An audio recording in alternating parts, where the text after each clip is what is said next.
The El Chapo trial turned into a soap opera as the drug kingpin's messages with his wife and mistress were read out to the room. An FBI agent detailed how the agency was able to read thousands of messages between El Chapo and his wife Emma. It's because El Chapo had his IT guy install spyware on his wife's phone, and then the IT guy flipped. In the exchanges, the drug kingpin warns his wife of police raids, discusses drug shipments, and even says he'll give their daughter an AK-47. Oh, it's a lovely gift for a child. But his wife wasn't the only one who had their phone bugged. There was a list of people that El Chapo was following, including his mistress. Her name is Augusta Acosta.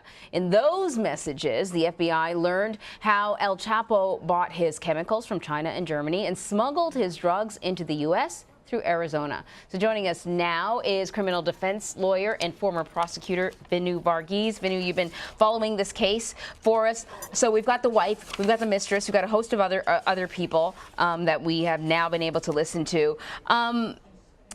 Just how important were these messages? And I was actually surprised how much business was discussed with his wife and mistress.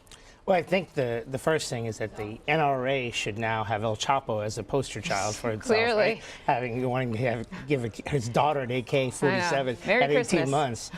These text messages were important. I mean, the amount of discussion between them, because it seems like his wife was very involved in things, or at least knowing about things. She was very concerned, and he was always trying to reassure her. At one point, he says to her, "Vivir una vida normal," means live a normal life, right? And but that's easier said than done, I think. But that's not what she signed up for when she married El Chapo, right? So these text messages are harmful. I mean, the thing about it is that what ultimately is going to bring down El Chapo was his need to listen to other people, right? So he installed all this intricate software. He had his IT guy, which you've talked about yesterday, install all this software. And that's what ultimately is bringing him down, because now you have all these phone conversations involving El Chapo, talking about drugs. So, you know, this evidence is going to be extremely difficult for the defense to get over. But I think the route is still going to be what was El Chapo's role? Remember, El Mayo has still not been brought to justice, and so I think that's still going to be the tack that, you know, in essence, he was there but not the main guy. Emma Coronel previously said she had no idea about his drug operations, but the evidence says otherwise. So can the FBI bring charges against her? I mean, they could, but I don't think she was knowing and actually being involved are two different things. Wait, did I miss who Emma Coronel was? Who's Emma Coronel? The wife. The wife. Oh, her name. Yeah. Okay, so that's her last name. Oh, I thought her last name would be El Chapo or something along those lines. But Mrs. El Chapo. We've been calling her by her first name. Mrs. Shorty. Well, actually, the interesting part about that was that yesterday during the readback of some of the text messages between him and the mistress, you know, who's referred to as the wild beast at some point. You know, it's clear that with her discomfort in court, she definitely mistrusts the mistress. You know, so I mean, this is, as you said, this has turned into a soap opera. I do want to give a Ted Cruz another a shout out here. You know, this day 20 of the government shutdown. This actually has a direct impact on this trial. The prosecutors are working without being paid. So they're working. I mean, I have friends who are federal prosecutors that tell me we haven't been gotten paid. So but the judge, I mean, I really do respect Judge Kogan. Judges are actually getting paid because there's an act of Congress that allowed judges to continue to get paid through the government shutdown. But prosecutors and agents, they're not getting paid. So this trial is going on, and you have only essential services being utilized. So there's going to be cutbacks in the court while this case is going on. So El Chapo is one nickname that he's known, which is not a particularly flattering nickname, but there were all kinds of nicknames being thrown around, including several for him.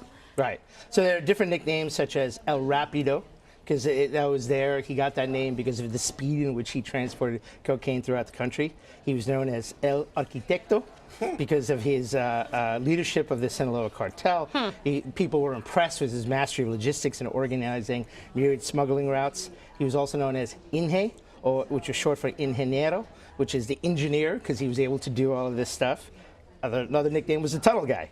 You know, he was known as the tunnel guy, and the FBI referred to him as El Jefe, El Señor, the Lord. Yeah, when you're nicknamed the boss, it's hard to argue that you're not actually the boss. I like the one where, what's the word for dwarf? I guess that was one of those too. That's what. That's probably not by a supporter. Hey, listen, this IT guy, right? I mean, do we know why he's sort of turned against the Sinaloa cartel? I mean, he wasn't really doing anything illegal, or was he? I don't know. Well, sure, he's a co-conspirator. He's a co-conspirator. He knew. He can't that, just say, "Look, I just set up some technology." He certainly knew what he was doing and why he was doing it. So he's facing, under the conspiracy laws of the United States, the person who's least involved in a conspiracy can get as much jail time as El Chapo. So in essence, and it's I think it's a severe problem with the conspiracy laws, because this is how the government uses the leverage of potential jail time to flip lower level people. That being said, a guy who sets up the whole IT for Sinaloa cartel isn't necessarily a low level person. All right. Vinoo Varghese, thank you. Thanks, Vinoo. Thank you.